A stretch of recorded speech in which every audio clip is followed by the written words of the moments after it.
खरं सांगायचं म्हणलं तर काँग्रेस पक्ष म्हणून या जिल्ह्यामध्ये विशालजी पाटील आणि आम्ही आमच्या काँग्रेसच्या उमेदवारांना उभं केलं. ताकदीने आम्ही लढलो.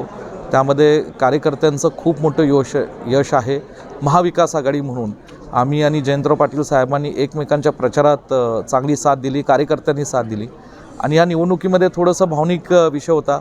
आणि ऋषिकेश लाड माझे भाचे जरी असले तरी ॲक्टिव्ह आहेत, तरुण आहेत, लोकांच्या संपर्कात असतात आणि त्यांना जिल्ह्यातल्या सगळ्या काँग्रेसच्या नेत्यांनी आणि महाविकास आघाडीच्या नेत्यांनी, कार्यकर्त्यांनी ही उपाध्यक्षपदाची संधी दिली, जिल्ह्याची सेवा करण्याची संधी दिली. मला खात्री आहे जिल्ह्यातले लोकांचे प्रश्न सोडवण्याचं काम आम्ही जिल्हा परिषदेच्या माध्यमातून चांगल्या पद्धतीने करू. आणि खात्री आम्हाला की प्रत्येक तालुक्यातल्या लोकांना विश्वासात घेऊन तिथले प्रश्न सोडवू.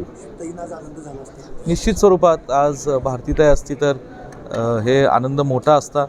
आणि एक भाऊ म्हणून मलाही आनंद आहे की आज म्हणजे त्यांच्या मुलाला, माझ्या भाचाला आज सदस्य केल्यानंतर उपाध्यक्ष करण्यामध्ये मला आणि आम्हा सगळ्यांना मोठं यश मिळालं. त्यामध्ये जयंतराव पाटील साहेब, विशालजी पाटील आणि पुन्हा एकदा सगळ्या जिल्हा परिषद सदस्यांचं जे सहकार्य मला मिळालं त्याबद्दल मी त्यांचा आभारी आहे.